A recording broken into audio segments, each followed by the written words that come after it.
बच्चों, इस चैप्टर में मैं आपको पढ़ाऊँगा भारत का भौगोलिक परिवेश। बच्चों, आप लोग जानते ही हैं कि भारत एक बड़ा विशाल देश है, लेकिन आप लोगों ने कभी महसूस किया है, अगर आप हिमालय पर्वत की तरफ जाएं तो आप देखेंगे कि हिमाचल प्रदेश, कश्मीर, जम्मू, यहाँ पर ये हिमालय क्षेत्र जो है हमारे, वहाँ पर ऊंची ऊंची पहाड़ियाँ देखने को मिलती हैं। वहीं आप अगर उत्तर भारत की तरफ जाएं, जैसे उत्तर प्रदेश, हरियाणा, पंजाब, यहाँ पर आपको नदियाँ मिलेंगी, मैदानी इलाका मिलेगा, कई हमारे पठारी इलाके भी हैं। तो बच्चों, कहने का मतलब ये है कि भौगोलिक दृष्टि से अगर हम विचार करें, अगर हम देखें तो भारतीय उपमहाद्वीप में वातावरण, भारतीय उपमहाद्वीप में भारत, बांग्लादेश, नेपाल, भूटान, पाकिस्तान, ये सब शामिल हैं भारतीय उपमहाद्वीप में।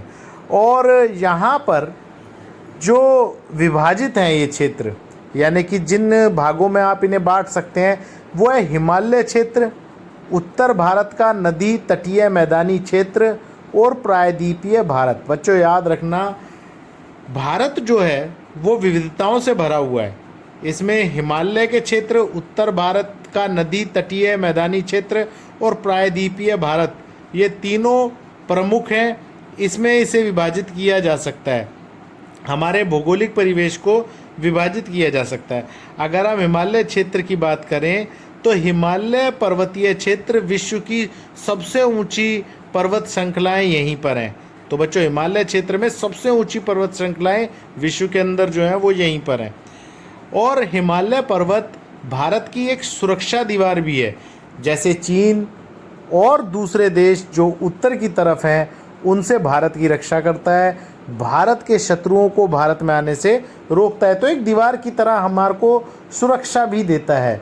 बच्चों, इतना ही नहीं, वातावरण के लिए, हमारे मानसून के लिए, जो वर्षा होती है उसके लिए भी वो अपनी एक सक्रिय भूमिका निभाता है। तो हिमालय पर्वत का मैंने भी आपको बताया कि कितना उसके फ़ायदे हैं। तो हिमालय क्षेत्र जो है कितना महत्वपूर्ण है भौगोलिक दृष्टि से, ये आपको बताया। अब बात करते हैं उत्तर भारत का नदी तटीय मैदानी क्षेत्र। देखो बच्चों, हिमालय क्षेत्र से भारत को सिंधु, गंगा, ब्रह्मपुत्र, ये नदियां जो हैं ये मिलती हैं। ये सब हिमालय क्षेत्र से आती हैं। इन नदियों ने अपने अपने क्षेत्रों को उपजाऊ बनाने के साथ साथ यहाँ के स्थायी निवासियों और हमलावरों को भी आकर्षित किया है, क्योंकि पानी जो है ना बच्चों, सबकी ज़रूरत होती है, और जहाँ पानी होता है वहाँ हमलावर पानी को पाने के लिए हमला भी कर सकते हैं। तो ये बात ध्यान रखना। सिंधु नदी के मैदानी क्षेत्र पंजाब और सिंध में है। सिंधु नदी की सहयोगी नदियां जो हैं वो ज़मीन की सिंचाई करने और उपजाऊ मैदान जो है वो बनाने, कई इनने उपजाऊ मैदान बनाए हैं। सिंधु नदी ने किसानों को बहुत फ़ायदा पहुंचाया है बच्चों। ऐसे ही गंगा नदी जो है वो ना सिर्फ लोगों की प्यास बुझाती है, आस्था का भी केंद्र है, बल्कि भूमि को भी उपजाऊ बनाती है और किसानों को सिंचाई का पानी मुहैया कराती है। तो ये उत्तर भारत के अंदर जो नदी तटीय मैदानी क्षेत्र है ये बहुत महत्वपूर्ण है। ऐसे ही ब्रह्मपुत्र नदी भी सिंचाई के काम आती है, किसानों को अपनी ओर से सहयोग देती है ताकि किसान जो है अपनी फसल को पैदा कर सकें और भूमि को उपजाऊ बनाया जा सके।